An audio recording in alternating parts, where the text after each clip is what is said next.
up, audit fans? Dr. Amanda from Amanda Loves to Audit here with our video on ISA ASA 502 about audit evidence for litigation and claims. Now remember, litigation is essentially a fancy word for lawsuits.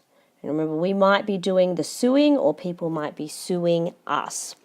Now, why is this important? Well, this could be important because if we are being sued, it is highly possible that we may have to disclose contingent liabilities. And so if we're going to appropriately build those disclosures on contingent liabilities, then I'm going to need to make sure I get some specific information from either in-house legal counsel for our clients or the lawyers that they are using. So let's dig into it. Nothing too specific or exciting in our table of contents. As always, it's compliant with ISA 502. So if you're an international student, then this standard is going to be just as useful for you as if you're an Australian student. We've got our legal requirements, and as always, there's the explanatory material that I don't go through, but I do recommend reading through your explanatory material because often the explanatory material will give you more detailed information on how you actually implement the standards and what they require you to do. So they're always good to look at. Today, I'm actually going to also look at Appendix 1, which shows us an example of a letter that we might write to a solicitor. So what exactly does the standard require us to do? Well, if we scroll down into the standard here, again, it says that what we're supposed to be doing is looking for sufficient and appropriate evidence. That comes from 500.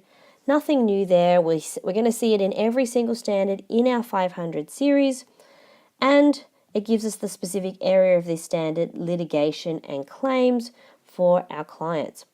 So what is my objective? My objective is to obtain that sufficient appropriate evidence regarding the completeness of litigation. Now you might notice here the word completeness, and remember, for our contingent liabilities, this is really a note disclosure. So we're not specifically looking at, balance or transaction assertions, but when it comes to any litigation and contingent liabilities, I want to know, do they really exist? So I'm thinking about the existence assertion. We've already mentioned the completeness assertion. I might need to consider valuation. How much could we have to pay if that does court case go ahead? And potentially, what is our obligation? Obligation comes into play because we might not be being sued on our own. We might be being sued with someone else, so it might not be the whole amount that we might have to pay. What is our specific obligation? But you'll notice that it mentions completeness there because we're really worried in this sort of situation about understatement. We're worried that something might be missing or omitted on purpose or by accident. So let's get into our requirements. Remember, our requirements are the bits that are legally enforceable here in Australia. So I need to design and perform procedures to identify lawsuits which may give rise to a risk of misstatement. Now, how do I actually get that information? I'm going to talk to management and say, what sort of lawsuits? You might talk to their in-house legal counsel, so that's somebody who's the lawyer that works for the client. I might review meetings of those charged with governance. So essentially, in most circumstances, that's going to be meetings of the board and their minutes. And the other thing I'd want to look at legal expense accounts. If management said to you, we don't have any lawsuits, but you saw very large amounts of legal expenses, then you'd know that something was going on and potentially they're trying to hide something from you. They're only going to have significant legal expenses if they're involved in some sort of claim. So you've got to try and piece together information about the client, sort of like building a puzzle. So how do we go about talking with the legal counsel? Because you can't just go up and knock on the door. If we are looking at external legal counsel, and most firms do have external firms that they hire who are experts in those particular areas, then what I have to do is I have to seek direct communication with them. All right. Now, I don't just call them up over the phone. I do something called a letter of inquiry. Now, this is prepared by management. So management write the letter, and it's sent by the auditor requesting the legal counsel to communicate directly with the auditor.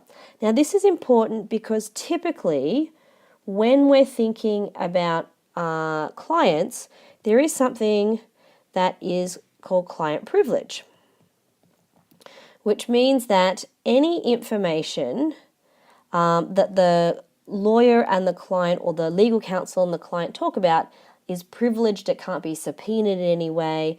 So they're very protective of client and legal counsel communication. And quite often the lawyer won't want to talk to anybody else unless they're instructed.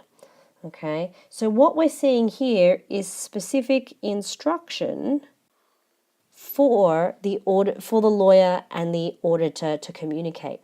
Now, this does pose some risk because this client privilege and protection that happens between the entity and its lawyer does not extend to the auditor and the lawyer. So there does have to be some rules and regulations followed here. Now, the AUS standards that you see here are only for Australian operations. These are not what you see in the international standards. So if you're an international student, then you don't need to worry about this little bit here. Where in-house legal counsel is responsible, then we should get from them a representation letter from the legal counsel. So it's similar. We say, okay, we've talked. Can you write down what we've talked about as the form of evidence? So we're actually going to use that as a piece of evidence. So what happens when the lawyer responds? If a response from the legal counsel contains a disagreement with management's original evaluation, I need to go back to management and discuss. So management might say, oh, look, yep, we're being sued. It's only going to be a $200 million payment. If we go and we talk to the lawyer or the legal counsel and they say, oh, no, this could bankrupt the company, then I need to go talk with management and try and figure out why is there a difference between what management think and what the lawyers think. Because we need to make sure that we've got some figure that they can agree on and information that they agree on that's going to be disclosed in the notes to the accounts if there is a contingent liability there. Now remember, back up here it says we should get the management to prepare a letter that we're going to send to the lawyer to ask them to communicate with us. Now what happens if management refuses to give the auditor permission to communicate with them? Well, to me, my first thing is warning bell, right? This is not right. If management don't want us to talk to the lawyer, then I'm going to be really, really wary. And that's going to result in us we can't get sufficient appropriate evidence if we can't talk to the lawyer. We might try alternative procedures, but if we can't, and really there's not going to be much else, if you can't talk to the client's lawyer, you're not going to be able to rely just on information from management. So that means that you're going to have what we call a scope limitation. You cannot collect sufficient and appropriate evidence around this area. And then what you're going to do is you're going to tell management, well, I know you don't want to give us access. We're going to modify the opinion in accordance with ASA 705. And that's going to result for the client in one of two options. They're going to get a qualified opinion, or if it's very severe, we're going to give them a disclaimer of opinion. For publicly listed companies, they don't want that because they know that when they get one of these opinions, share price is going to go down. But we hope that we never get into this situation.